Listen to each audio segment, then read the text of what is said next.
안녕하십니까. 춘천에서 전해드리겠습니다. 강원도에서는 어제 105명에 이어 오늘은 126명이 확진돼 역대 가장 많은 확진자 기록을 하루 만에 넘어섰습니다.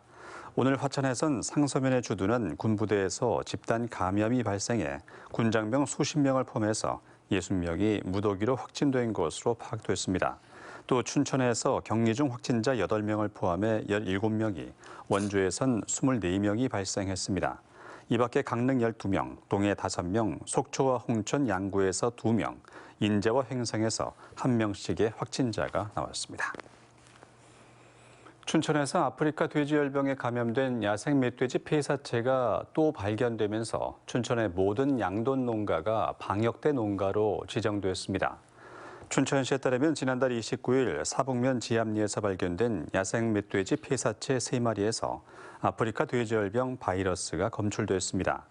이에 따라 춘천에 있는 8군데 모든 양돈 농가가 방역대 농가로 지정됐고, 아프리카 돼지열병 음성 판정을 받아야만 돼지 출하와 분변 이동이 가능합니다.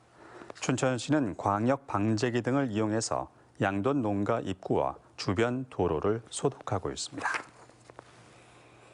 강원도 선거관리위원회는 내년 전국 동시지방선거 180일 전인 오는 3일부터 선거일인 내년 6월 1일까지 선거에 영향을 미치는 행위를 제한 금지하고 예방 단속 활동을 강화한다고 밝혔습니다.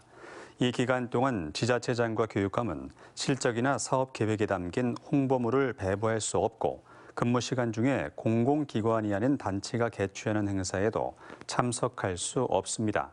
또 입 후보 예정자는 내일까지 성명과 사진 등이 담긴 현수막 등 시설물을 자진 철거해야 합니다.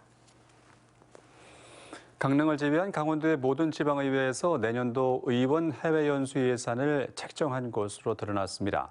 정의당 강원도당은 성명서를 통해 대부분 시군의회에서 올해 당초 해외 연수를 편성해 비판받아 예산을 반납했는데 내년도에 또다시 해외 연수를 계획하고 있다고 밝혔습니다. 특히 변이 바이러스 등장뿐 아니라 내년도 대선과 지방선거로 물리적으로 해외 연수에 가기 어려운 상황이라며 해외 연수의 필요성도 따지지 않고 예산부터 세우고 보는 것은 비상식적이라고 지적했습니다. 학교 비정규직 노조가 내일 하루 상경투쟁과 함께 2차 총파업에 나서 또다시 학교 운영에 차질이 예상됩니다. 강원 학교 비정규직 연대회의는 내일 800명이 상경하는 등 전체 조합원 5,000명 가운데 2,500명이 파업에 참가한다고 밝혔습니다. 이들은 임금 차별을 비롯해 강사 직군의 고용 안정 등 비정규직 차별 해소를 위해서 교육감이 직접 나설 것을 촉구하고 있습니다. 강원도교육청은 무기한 파업에 따른 학교 현장 공백을 파악하는 등 대책을 강구하고 있습니다. 경찰청은 오늘부로 최승열 강원경찰청장과 유진규 울산경찰청장을 치안정감으로 승진 내정한다고 발표했습니다. 치안정감은 국가수사본부장과 경찰청 차장, 서울, 부산, 경기 남부, 인천경찰청장 등의 주요 보직이 주어집니다. 한편 경찰청은 강원도 자치경찰위원회 협의를 거쳐 신임 강원경찰청장을 임명할 예정입니다. 서울고등법원 춘천재판부는 오늘 청소년 성보호법상 강제추행 등 혐의로 기소된 70살 A 목사에게 원심과 같은 징역 7년을 선고했습니다. A 목사는 지난 2008년 춘천의 한 교회와 지역 아동센터를 함께 운영하며 미성년자 2명을 강제추행한 혐의로 재판에 넘겨졌고, 지난 9월 항소심 재판을 받다가 보석으로 풀려났습니다. 한편 재판 과정에서 A 목사는 피해자를 도운 단체 관계자를 신천지 신도라고 2차 가해하는 등 혐의를 부인해서 기독교와 여성단체의 항의를 받기도 했습니다.